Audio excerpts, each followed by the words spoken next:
Seems like the mic is on.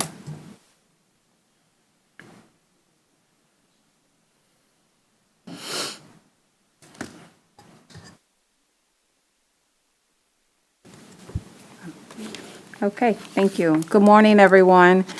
The meeting is now called to order. I'm Melanie Williams, and I'm the 2020 Chair of the HART Operations and Safety Committee. Welcome to the April 19th, 2021 Operations and Safety Committee meeting. The meeting format is hybrid today. We are expecting to have a quorum, if not shortly, physically present at the HART Administration Office on 1201 East 7th Avenue, Florida Conference Room, and the rest of the board members are participating via communication media technology. We can now move forward with our Pledge of Allegiance. Please look at the screens on your devices. An image of the flag is displayed. Please join me in saying the Pledge of Allegiance. I pledge allegiance to the flag of the United States of America and to the republic for which it stands, one nation, under God, indivisible, and liberty and justice for all. All right, thank you. Ms. Jackson, will you perform a roll call, please? Absolutely. Director Kemp? Here. Thank you. Director Knight? Director McLean? Here. Director Schisler? Here. And Committee Chair Williams? I'm present. I'd now like to draw everyone's attention to page 5 of the packet to review the rules for meeting participation. And on page 6 of the Operations and Safety Committee roles and responsibilities are provided for your information. Before we get started with the agenda items, our first business is election of chair and vice chair for the calendar year 2021. And Julia Mandel is our general counsel, and she will lead us through this process. Unfortunately, Chair, we don't have a physical quorum present as of yet, so we cannot proceed forward on that election or on any other action without that physical quorum present. Thank you. Okay.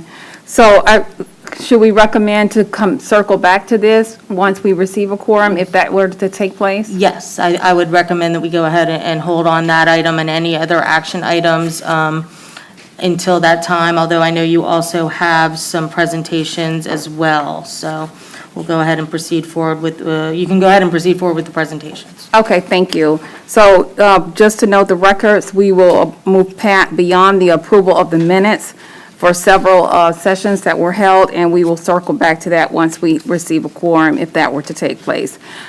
Next is our public comment. Do we go ahead and move forward with that, Julie Mandel, although you mentioned to go ahead and move forward with the presentation? We can move forward with public comment, although I understand there is no public comment for this committee meeting. Okay, thank you. That is the case, Danielle? Thank you. There is no public comment at this time that's pre-registered or here today. We will now move forward with our presentation for our monthly safety and security update, March 20th, 2021. Mr. David Kelsey, Interim Director of Safety, you are recognized, and thank you for being present. Thank you, Committee Chair. Good morning. Thank you, Committee Chair. Good morning, members. This morning we will be talking about March 2021. I have some slides for you to view, as well as some information in your packet. Next slide, please. So here we have, these are the bus accidents that we had. We're comparing March 2020 versus March 2021. As you can see, in March 2021, for the most part, HART has continued on a downward trend for accidents that either we were at fault or we actually caused. We continue to brief with our employees every time we have accidents. We continue to have monthly review meetings with them to determine the causes and then give them some additional training if it's necessary. The one thing that I would like to point out is March 2020 is when we first started going into the pandemic, where we started to see a decrease in the amount of vehicles out on the roadway, And also, we started to scale back a little bit of our services. We started to see some problems with, employees were starting to actually come down with quarantining, being quarantined. And so what you're going to see in the months coming forward is you're going to see a lot less crashes as far as in 2020. What we're going to do, or what I would like to do going forward, is we'll start giving you statistics as far as how many accidents, incidents per 100,000 miles. I think that will give you a better idea of how we're doing as far as crashes go. The other thing I'd like to point out, the last two bar graphs are actually HART striking a privately owned vehicle, and a HART rear ends a privately owned vehicle. And you can see that those collisions are way down. Again, I put that back towards our quarterly safety trainings and the fact that we meet with our operators. We're constantly talking to them. Our transit supervisors are out there counseling them and encouraging them. And actually, I would really like to throw out a big applause to our operators for, continuing our service throughout this pandemic. They really have been heroes, and they really are, as our essential employees. They're continuing to put out service in these trying times. Next slide, please. As far as the van accidents, the same thing. The paratransit operators are doing a fantastic job. You can see in March 2021, they did not have any accidents or crashes where they actually hit somebody else. It was actually 0 for the month of March. And that is an absolutely fantastic statistic, because March of 2021, we saw a lot of other vehicles on the roadway. For those of you that drive, you know that some of these roads have become parking lots, especially during the rush hour periods. Plus, we're in the middle of spring break. So for them to continually have no accidents reported during the month is a testament to to how professional they are and how seriously they take their jobs. We have seen an uptick in the amount of other vehicles striking HART.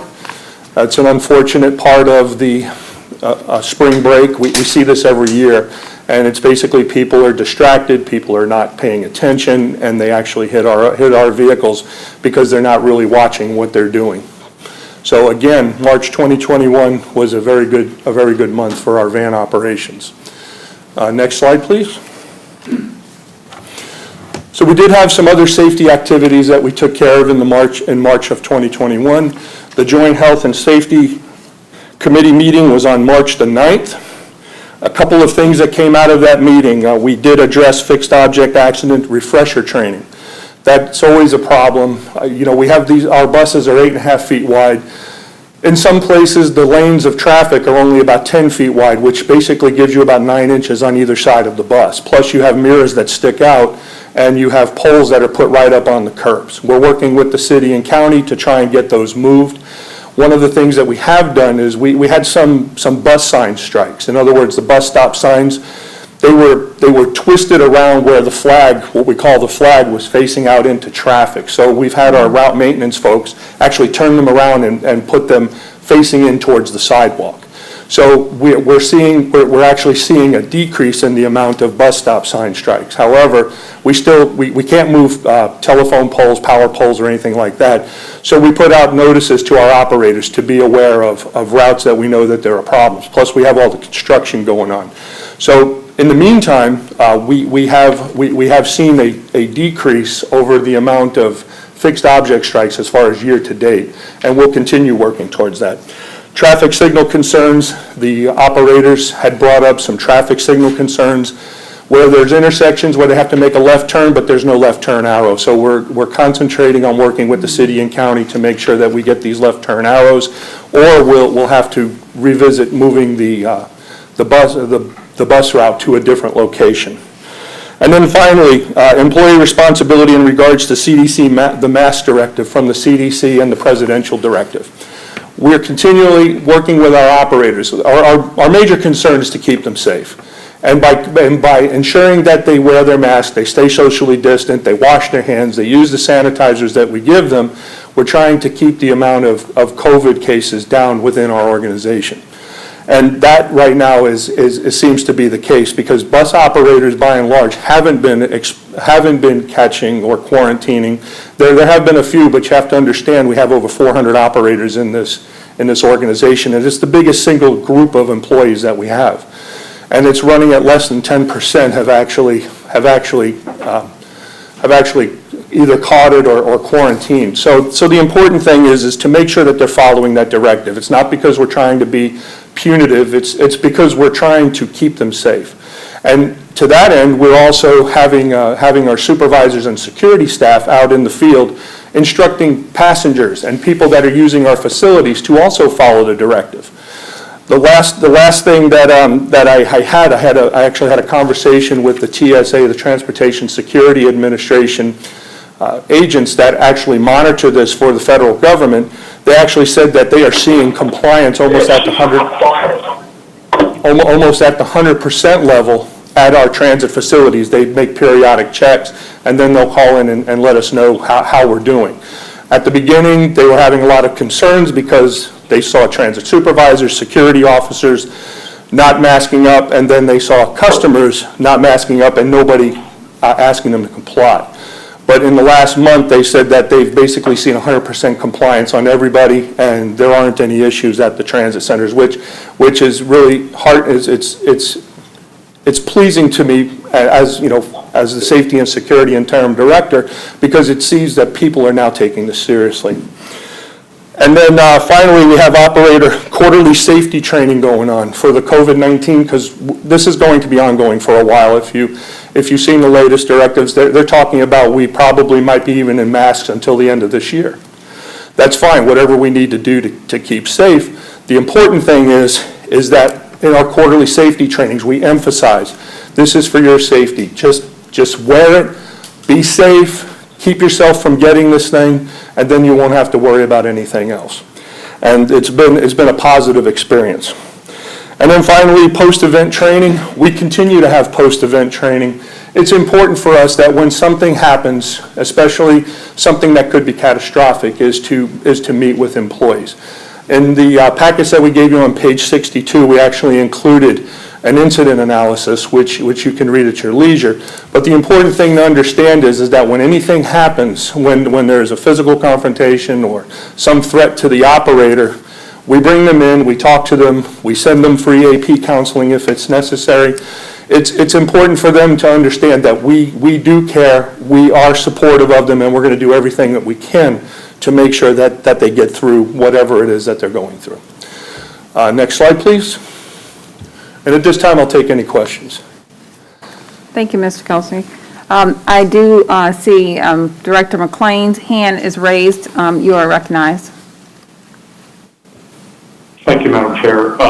David, nice briefing, and I appreciate the proactiveness in training both our operators and the public that use our equipment. I understand your frustration with the comparison of March 2020 to 2021.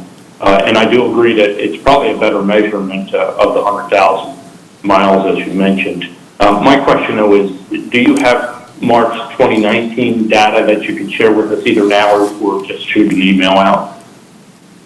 I don't have that information with me, sir, but I can certainly put it together and get it to you. Yeah, my gut tells me it's probably very, very in line with March 2021, but I don't want to say that. And we can keep it very low. I'm just curious. That's all, David. Thank you. But good brief. Thank you, Madam Chair. Thank you. Councilman Schussel, you're recognized. Yes, thank you, Madam Chair. Mr. Kelsey, good briefing. Thank you very much for the information. Thank you, sir. If I'm not mistaken, this committee was developed in a response to the tragedy with our operator, Mr. Dunn. And I think that the spotlight that's been put on safety by everybody has done a tremendous good for all parties concerned. Has there been any kind of morale improvement or anything with the operators as a direct result of the attention, the focus? We see the incidents are coming down, which is a good thing, but we want to make sure that they're feeling safe and albeit COVID and everything, there's not much we can do about that. But as far as the safety issues that were there to begin with, is there a feeling of comfort and security by the operators in the day-to-day operations? Well, it's interesting that you mention that because we're going to release a safety and security survey to our operators just to get exactly what you've just expressed. And we want to check in with them to make sure that we're moving in the right direction. I can tell you that my staff, the safety and security staff, spend quite a lot of time in the field, making sure that, they visit transit centers, they interface, they talk to operators. Our doors, I know it's a cliche, but our doors are always open. If somebody comes by, we invite them in. As a matter of fact, I think my office has become the popular place because I keep it stocked with M&Ms with peanuts, and people seem to like that. And it's a free-for-all. There's a little cup there. You can go in, fill your cup up, sit down, we'll talk, bring up your issues, see if there's something I can do to help, or I'll go to whatever part of the agency could help them. The important thing is employee engagement. We have to. We can't stay bottled up. We can't stay locked up in offices. And so I wander through the operation side in the operators lounge, and just sit down and talk to people and just listen to them. Keep a little pad of paper with me. My little book right here. It's filled up with notes, and I write down what they tell me. If there's something that's really pressing, we'll work on it right then and there. The general feeling that I get is, as you say, COVID has really gotten into a lot of people's heads. It's uncertain, it's unknown, and I think a lot of the pressure, or a lot of the I guess I don't like the word agony, but sometimes that's what it is people dealing with the unknown, whether it's themselves, their family members, their friends. But as far as being safe and secure, the one thing that I always remind folks, and I've been in this organization for 27 years, so I've seen a lot of different types of dynamic situations going on. But the thing is, I tell people, look, it's your attitude that will set the stage for your day. If you go in with a negative attitude, then what's going to happen is you're going to exude that negativity to everybody, and it's going to bring everybody else down. But if you're positive and you greet people and you try to treat people as your own family members, you would want them treated, it'll set the stage for a better day for you, even if you're feeling poorly. So the important thing is getting that survey out, making sure that we actually talk to the people, get their feelings, and see if there's anything we can do to address them. So yes, that will be coming up shortly, and then we'll have a briefing for this committee once that's completed. Very good. Thank you very much. Good job. You're very, very welcome, sir. Thank you. I do not see any other hands raised at this time, but I would like to comment. It is a testament to the operators, as well as your leadership, and being visible, as well as being very conscientious of what's happening. It's not only they're driving to protect passengers and get them where they need to go, they also have to be defensive in making sure that they're safe themselves.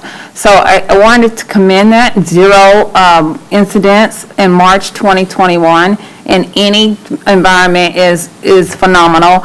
And even more so in an environment where you drive thousands and thousands and thousands of miles on a regular basis. So, and the last comment that I like to make, David, is that I'm very visible in the community for many reasons, and even more so in the last few months.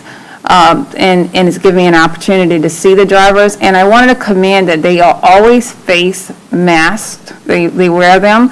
And they're I see them looking left, right, and so forth to make sure they are making safe movements as they're operating the bus. So, I mean, that's anecdotal, but it does confirm and reiterate the findings that you've announced today. So I felt that fitting to share, considering the great work they've done. So I commend you and your supervisory team for being engaged and aware and being very open, but as well as the operators for being the heroes that you mentioned they are. Thank you. Thank you very much. Thank you for your presentation. You're very welcome. Next on, yes. May I make a comment? Yes, please, Ms. Yes. Adderley. So I just wanted to thank Mr. Kelsey before he leaves. I don't know if you're aware of this, but Mr. Kelsey has been serving as the interim safety director since December, when our permanent safety director resigned and moved on to a new property. And as you heard from his updates and, his passion for the work that he does, and even before this meeting started, he talked about his commitment to the county and the work that he does outside of HART. He really exemplifies what we, strive to achieve here at the organization, that it's a team environment. His I guess, full-time job is not necessarily in safety, but it's about being a part of the HART community and ensuring that we're doing the right thing for our employees as well as our external customers. So I wanted to take this opportunity to thank Mr. Kelsey for the work that he's been doing in his interim role. We have extended an offer to a permanent director of safety who is accepted and will be starting next Monday. So I just wanted to take this opportunity to thank again Mr. Kelsey formally for the work that he's done, and he'll continue to be a valued employee in the organization. As he stated, he's been here for more than 2 decades and continuing to help us move forward. So thank you, Mr. Kelsey. Thank you, ma'am. Thank you. Thank you, Ms. LeGrand. Okay, we are now moving on to the committee action items. And Ms. Mandel, we will move forward understanding where we are with the participation, but it's important we continue to move forward. Yeah, I would recommend you go ahead and move forward on the presentation, and if we do obtain a physical quorum, then we can take an action. If not, we can take a consensus. Very good, thank you. Okay, so I'm going to read a statement into our notice at this point, and bear with me, please. The following presentation is in support of committee action items A through E, contracts and solicitations. Starting April 2021, to support the direction to increase the overall transparency of HART processes, staff requests that the members of the committees and the board are included in the procurement process from its early stages, solicitation for products and services. At this meeting, you will see 3 items on the agenda that request the committee's authorization to proceed with solicitations for procurements. We believe that it is imperative that the members of the committees and the board are fully aware of all upcoming contracts, procurements, and have the opportunity to provide input and ask staff additional questions as early in the process as possible, hence allowing for making more informed decisions associated with contract awards. Mr. John Edmondson, Director of Procurement and Contract Administration, you are recognized. Thank you. Thank you, Madam Chair and members of the committee. I appreciate your time today. As you touched on, Ms. Williams, in response to calls from the community and members of the board for greater transparency into the HART procurement process, we will begin presenting action items and resolutions for all contracts prior to initiating that competitive process. The board members will be provided with information on all the contracts. We'll engage the board members in that full and open, transparent manner to provide the opportunity to ask questions and gain valuable insights into the projects that HART's undertaking as well as the contracts needed to support those projects. We feel that this dialogue is imperative to allowing the board members to make informed decisions and for the agency as a whole to safeguard that stewardship and public trust that the community has placed in us. Action items will be presented in 2 primary segments. The first will be contracts awaiting execution. These are contracts where the solicitation process has already been completed, a vendor has been selected, and a contract award is pending. The second will be pending solicitations. These are projects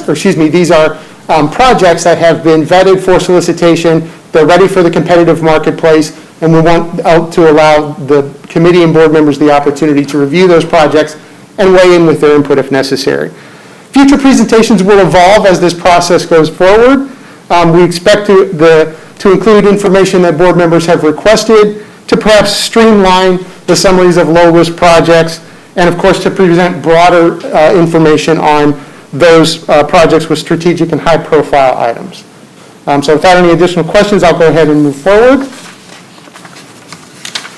Item 6A on the agenda is a contract award. We are requesting authorization for the Chief Executive Officer to award a contract to Central Florida Landscaping Incorporated for the purposes of providing landscape maintenance services to all HART facilities. The contract award is has not to exceed value, of $241,226 and a period of performance of 2 years with a 1-year option.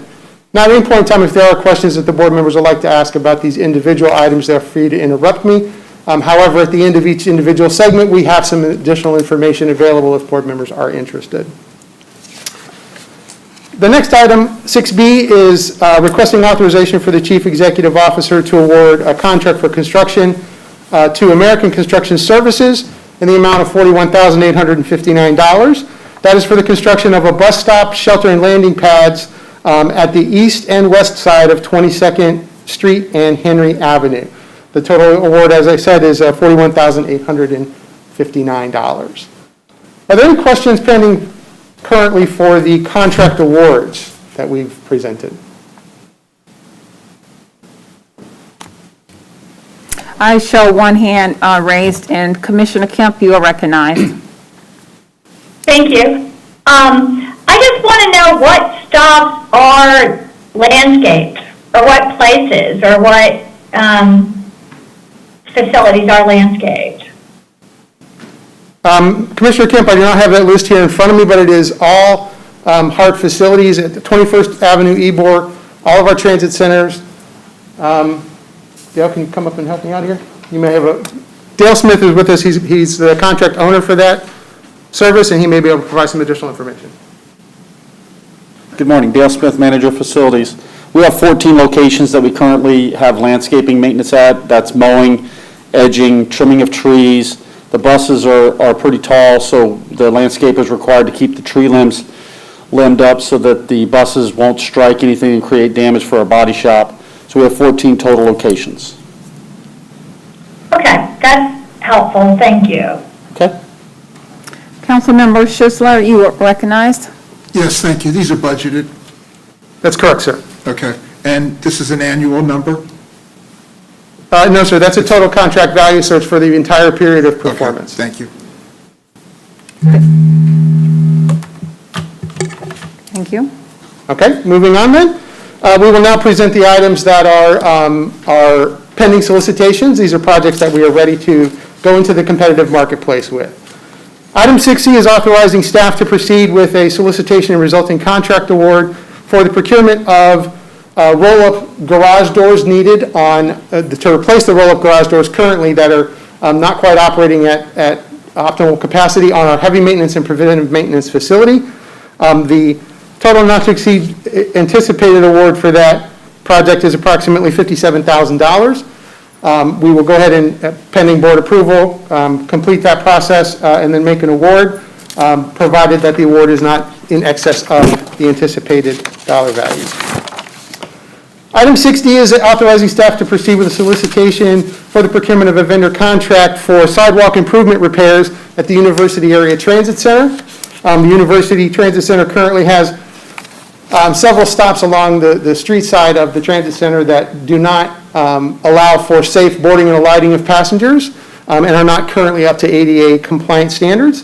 This solicitation will provide for contract services to bring those sidewalk areas up to ADA standard and improve the access as well as the safe boarding and alighting of passengers as well.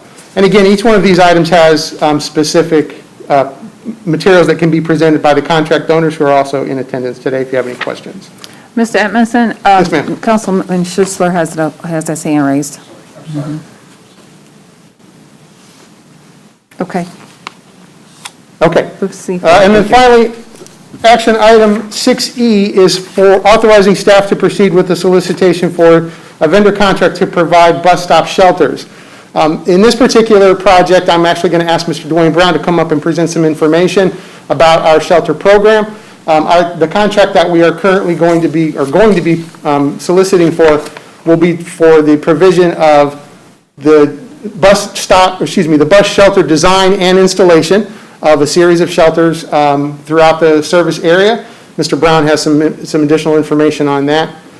He can provide to support the project. And then for the University Area Transit Center, if there are any questions about that project, Mr. Dan Rodriguez is on hand to provide some information as well. Any questions? I see one hand raised, and Director McLean, you're recognized.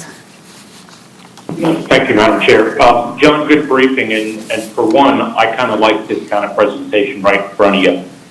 The only recommendation I have is, just like the approval slide for expenditures, your first slide, on these ones that you're pushing forward with solicitation, could we have the anticipated amount also on this, just like you did with the previous slide?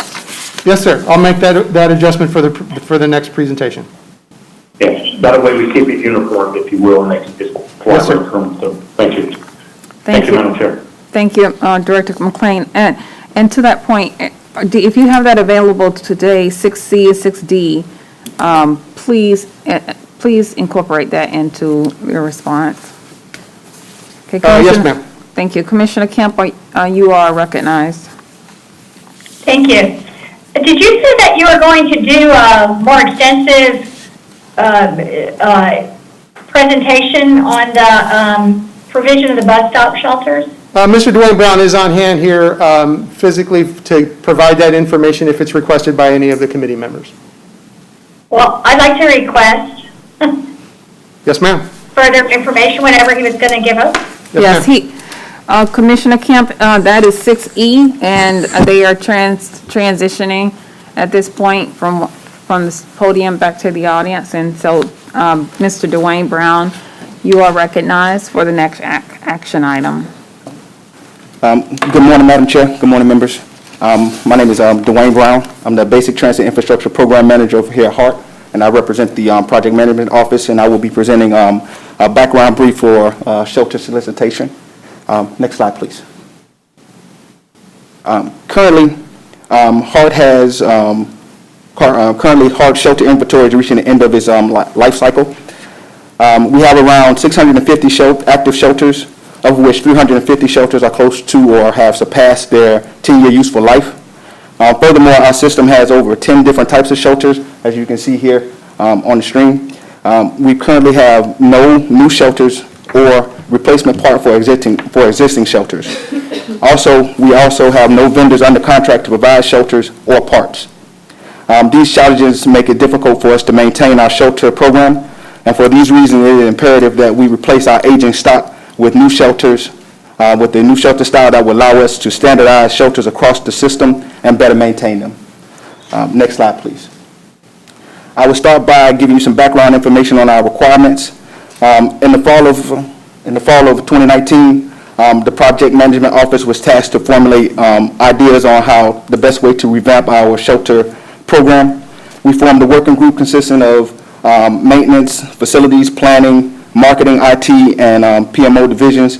And our first task was to develop requirements that our shelters needed, as you can see on this slide. As a group, we considered 7 shelters that met these requirements. Next slide, please. After much discussion and debate and community input, our team decided on the cantilever-style bus shelter. This shelter met most, if not all, the requirements established at the beginning of this process. We believe that it provides versatility that HART is looking for in a shelter. Its ability to be modular and adjustable will allow for ease of maintenance, plus the sleek style will enable us to put these in places where we couldn't put any of our existing shelters. We have similar shelters within, we've seen similar shelters within the Broward County, Gainesville Regional, and Pinellas transit systems. Next slide, please. Here is rough cost estimates, and we've broken it down into 3 different scenarios and pricing. We will try to do our best to keep the cost down. However, these 3 scenarios give you a good idea of what we can get with our money. Next slide, please. We have considered many different factors and when coming up with the general time frame of when we can have these shelters on the streets. We've also come up with a general deployment strategy, as you can see on the slide. To address a previous question asked by Ms. Williams on how many patients would be impacted by these new shelters, pre-COVID numbers, our top 200 stops generated approximately 50,500 riders per day. 62 stops represent about 31% of the bus stops. That works out to about 15,600 riders per day that these new shelters will affect. Barring your questions.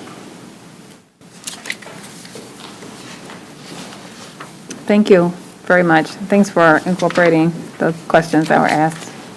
Good information. Commissioner Kemp, you're recognized. Thank you. Thank you. I was glad to get further presentation. I'll check that out again. I wasn't able to follow the numbers as quickly as you gave them. So I just have a few questions about this, and I'm very happy to see something being done and to look at standardized shelters. And I think that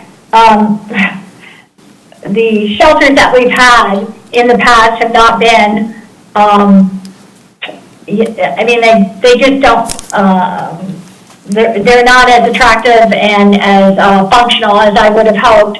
And so I think it's very nice to look at something different and think of something branded. A couple of questions about the cantilevered. Did you say they're doing those in Gainesville and Broward and Pinellas? Yes, ma'am. My only concern about it, the cantilevered style, I like the way it looks, I like a lot. But I just worry a little bit about driving rain that we frequently have in the summer, and I saw one side open and the top of the back open. Have you looked into that? Has anybody, have you talked to the other agencies about whether that's what they would do and if that's any kind of problem? I just think about our summers here in those terrible storms. Yes, ma'am. So as the PMO office, we made a trip down to Broward County last year in order to look at that program and to actually go out and see some of these stops out in the public, and those issues were addressed, and from their experience is that these shelters did perform very well in those types of situations. Okay. How many stops do we actually have on our system? We have approximately 2,200 stops. Oh my gosh, okay. And so we're talking about perhaps doing how many? We're talking about, so currently we have 650 active shelters within our system, which represents about 1/3 of our stops having shelters at them. And will we start a replacement of those 650 first, or will we start to do other places that don't have any kind of shelter? How will that work? So our goal is to start with our top 200 stops, and we're going to try to replace the shelters within those top 200 stops where we can. And you maybe had stated that, but some of the numbers went by so fast. I remember the 200. So if you do the top 200, and I know that you put those numbers up there, I didn't have quite a chance to absorb it. The top 200, what's the cost of the first 200, the estimated? So the cost to replace, so right now, again, as I stated, there's about 350 shelters that we have that are either at their 10-year useful life or about to be at their 10-year useful life. So these are the numbers that we kind of gave were to replace the 350 shelters that we have there. And keeping in mind, these numbers are just for shelter replacement and the cost of the shelters and to install them and to dispose of the shelters that we have that are out there already. So we were thinking, so this is around the number that we have here is about $5 million, about $5.5 million to replace 350. With the $1 million that is proposed for this solicitation, 62 shelters would be able to purchase for about $988,000. Okay. Yeah, I'll look this over. That's good. I thought it was an excellent idea. I think it's Ms. LeGrand that if we were to get earmarked to allocate it for shelters, and because we could, the situation, both even in places where we have them and in very, stops where we don't have them. And when you say the top 62 stops, I think, you said the top 200. So that would mean that there's lots of places that I would imagine are part of the top 200 which have nothing at all now. I mean, a sign. Is that correct? Yes, ma'am. There are some places that are within the top 200s where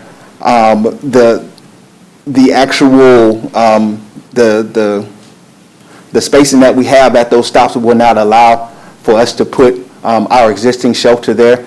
We believe that replacing it with this the cantilever style shelter has a more sleek design, and it allows for us to be able to place those types of shelters in spots where we weren't able to get those our current shelters.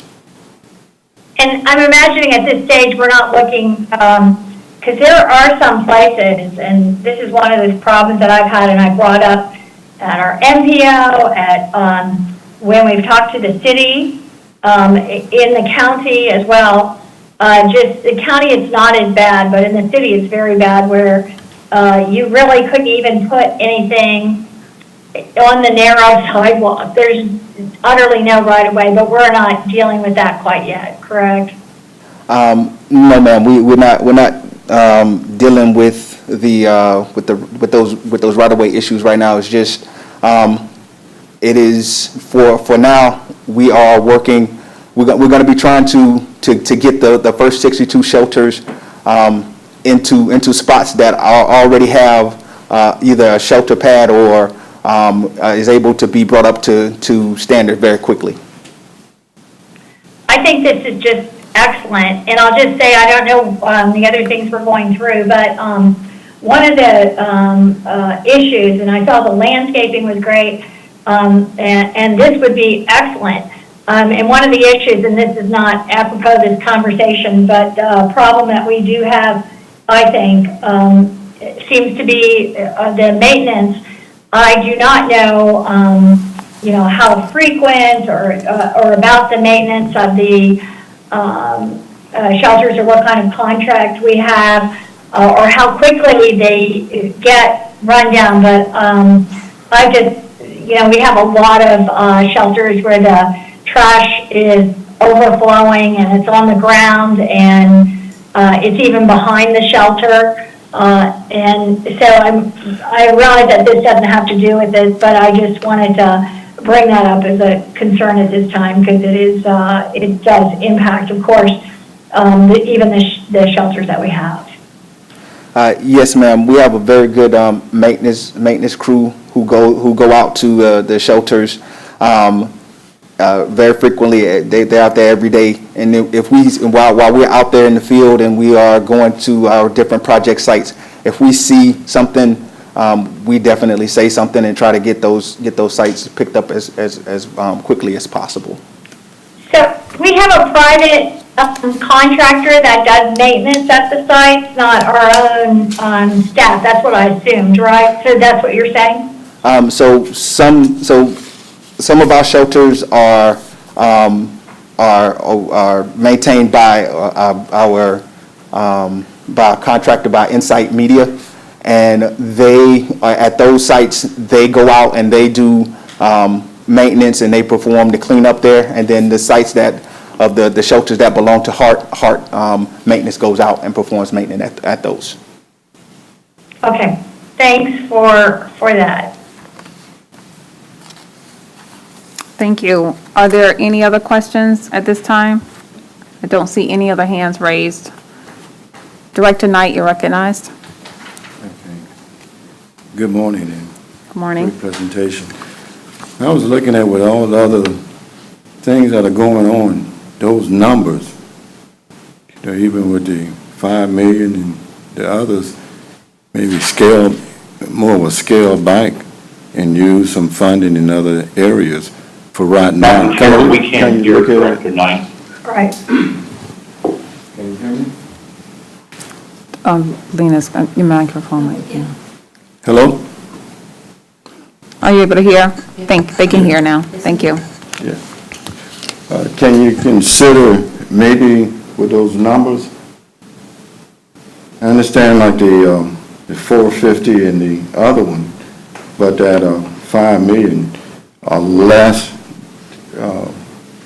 monies, and maybe later on down the line so we can, there's some other things that I know coming up that maybe we can, that 5.5 million, and I even know with the shelters and everything, and I like to replace per year or so, but those numbers don't kind of look at it in a different approach, not big numbers like that. Can you? So these numbers, sir, are just like I said, it's a rough cost breakdown, and these numbers are not for us to, it's just to give the committee and the board an idea of what it will cost in order for us to replace all the shelters that are at or near their useful life.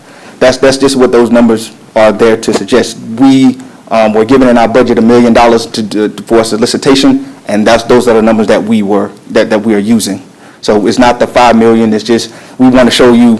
We're trying to give you an idea of a cost that would be down the line when we're trying to get the program up fully and going. Okay, and you also had some different bids. That's pretty. So we're requesting a solicitation right now. So it hasn't gone out yet. Okay, thank you.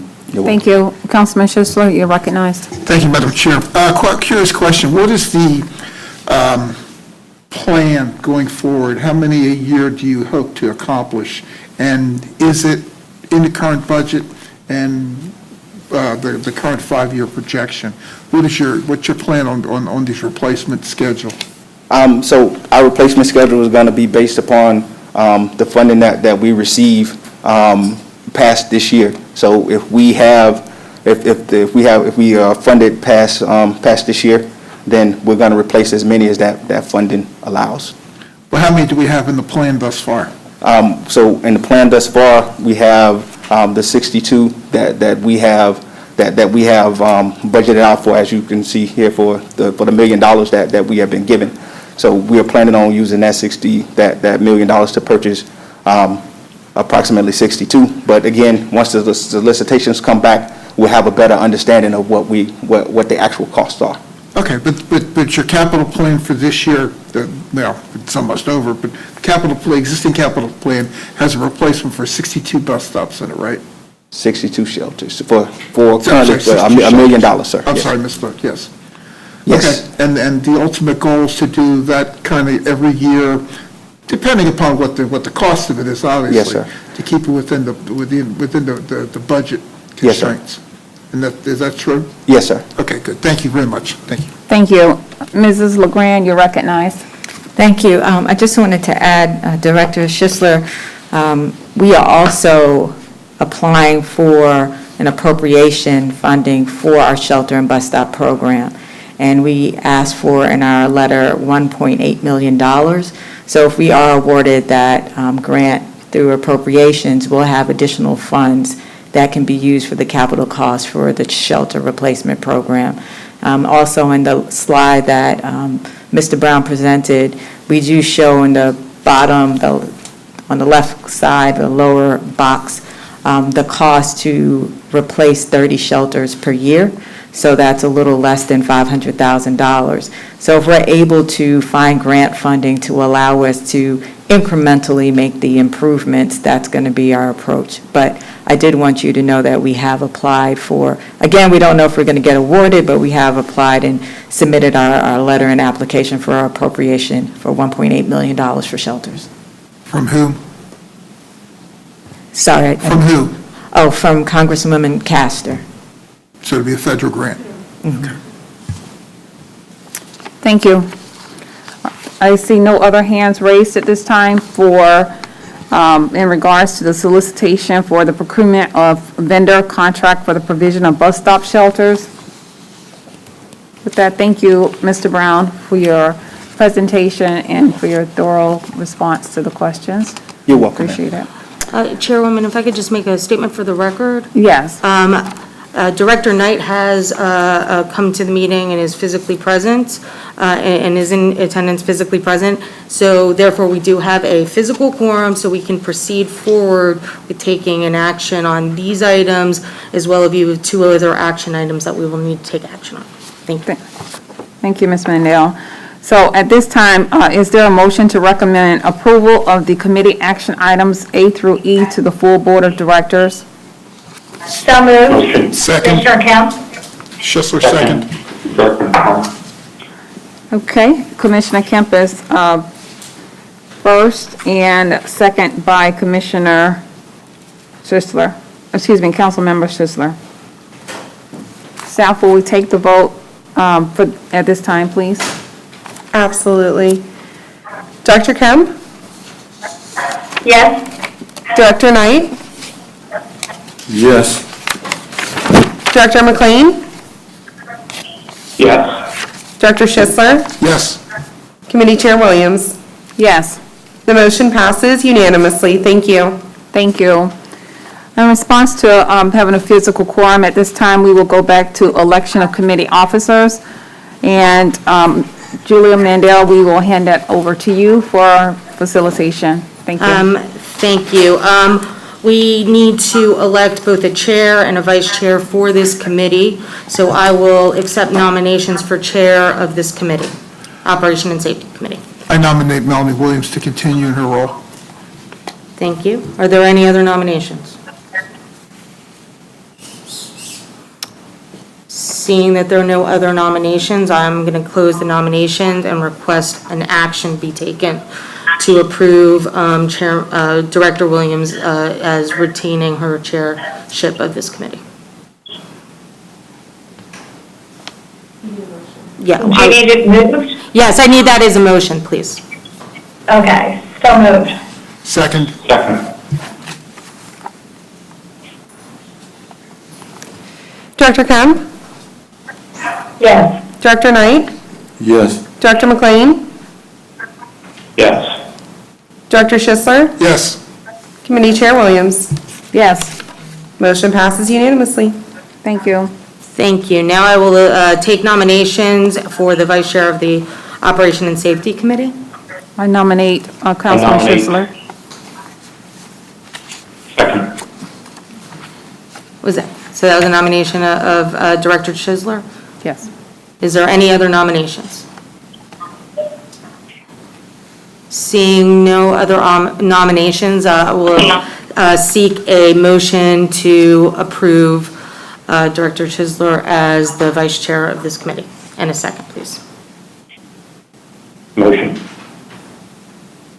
Second. Motion to approve. We have a motion and a second. We'll take a voice call, roll call on that action. Director Kemp? Yes. Director Knight? Yes. Director McLean? Yes. Director Schisler? Yes. Committee Chair Williams? Yes, Motion passes unanimously. Thank you. thank you. Ms. Mandel, thank you for conducting the election, and congratulations. Thank you and congratulations to you both. Thank you. We will move to approval of minutes. Starting on page 7 of the packet, you will see the minutes from the December 21st, 2020. So moved. Gil Schussler? Second. Thank you.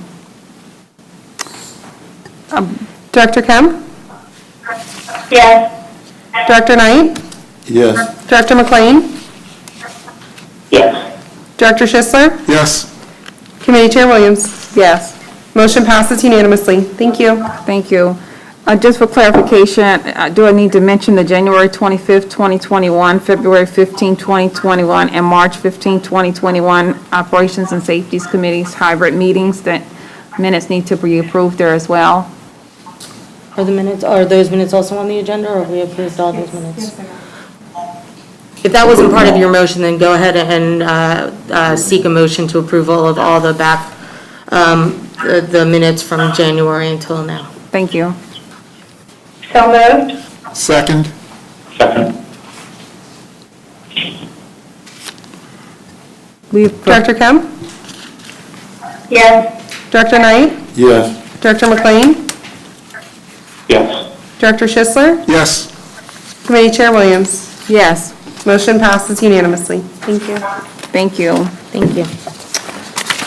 Our safety update was provided earlier and by Mr. Kelsey, and at the beginning of the meeting. Are there any other questions about this information at this time? Okay. This concludes the regular business for today. Oh, excuse me. Mrs. LeGrand, is your hand raised?